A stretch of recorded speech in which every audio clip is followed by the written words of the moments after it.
Hi, I'm Emma from Honeybuns Bakery here in gorgeous Dorset. I hope you're all keeping well.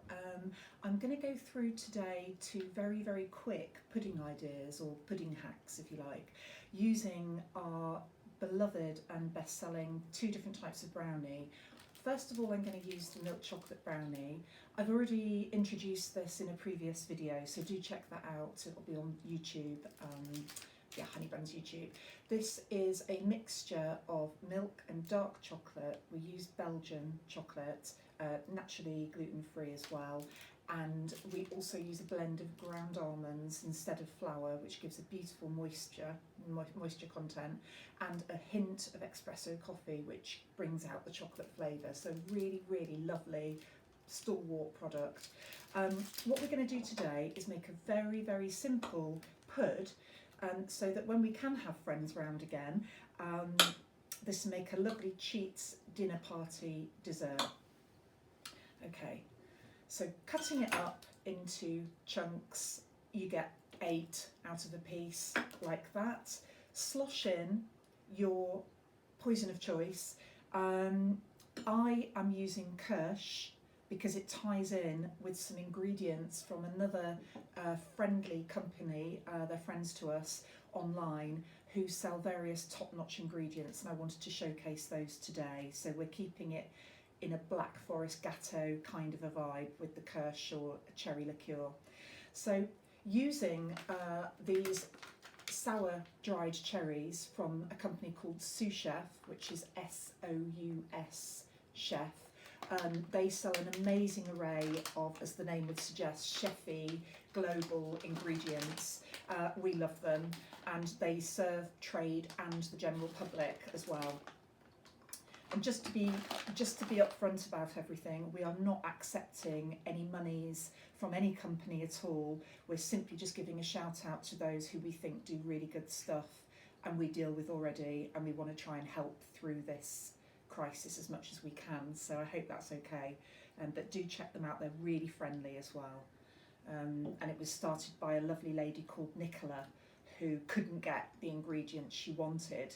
So I'm marinating those. It's the dried sour cherries, your liqueur, and we're using Kirsch, and milk chocolate brownie, which has been diced up into bits. Now leave that as long as you can. If you were doing this come dine with me style, so if you were doing your prep in the morning, lunchtime for the evening, just pop them in the fridge. That'd be absolutely fine for a minimum of 2 hours. That allows the liqueur to settle in and soak into the sponge.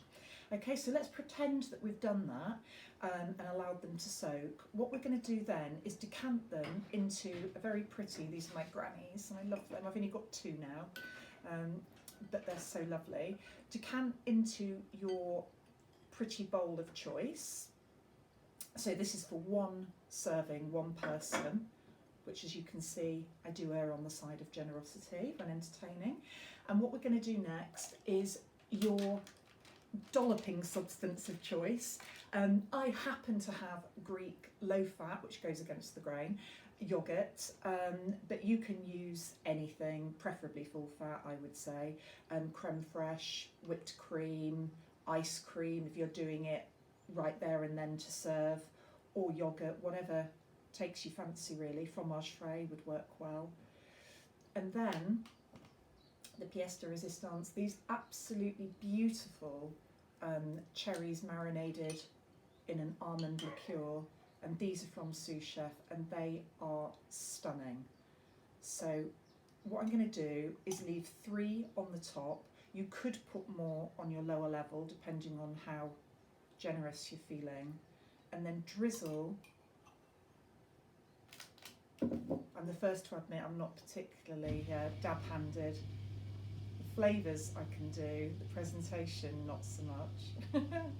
But allow that to drizzle down the sides inside your pretty dish, and that will then further soak into the brownie. Absolutely delicious.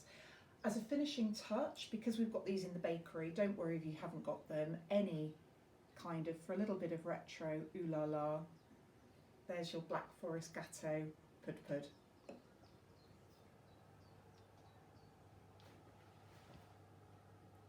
So that Black Forest Gâteau vibey pudding is based on our beautiful almond chocolate and cherry truffle recipe from our lovely all-day cookbook, Honeybuns all-day cookbook. I wrote this with a friend and who's absolutely brilliant, Margot, 4 years ago now, and I'm just going through it as an exercise, a lockdown refresher really, of going through the recipes, and I can hand on heart say they are absolutely fab. Really versatile. You can sub in your store cupboard ingredients and they're dead easy. The majority of them are one bowl. Everything's gluten free and there's a really good selection of dairy free and vegan as well. So do check it out. It's a lovely, lovely book. So we have got another of our best selling brownies. This one is the dark chocolate and orange brownie. Beautiful, similar to the milk chocolate brownie in consistency. It's got solid bits of chocolate to get your teeth stuck into, and it's also got the ground almond base. Instead of the smidgen of espresso coffee, this has got cold pressed orange oil in it. And for those who don't know, that simply is a fancy word of saying it's a really, really pure orange oil, and you get maximum flavour and aroma from it. So really lovely. What I'm going to do is the quickest cheaty pud in the world. It won't look fab because I can't find my ice scooper, so it's just going to be a dollop of ice cream. This is Madagascar vanilla ice cream. Actually, that looks quite arty for me.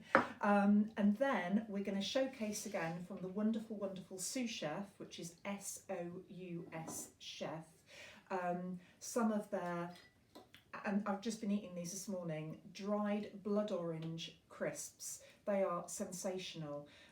Following the rule of thumb that threes or odd numbers always look better, that's what I'm doing, but you know, open to your superior artistic interpretation because that's not my strength. And just a little bit of orange zest, which I found in the freezer, or you could simply grate from a clementine or an orange or whatever you've got in the fruit bowl really. And voila, that is it. Dead simple, absolutely delicious. And what I did forget to point out is this is even better warmed up. To do that, you stick it in the microwave on full or medium for a minute. Do check it, you don't want it to burn around the edges. You want it to just start to melt. Alternatively, a preheated oven at 180 and stick it in for 4 minutes. Keep an eye on your oven timer and you may need to go to 5, and that's it.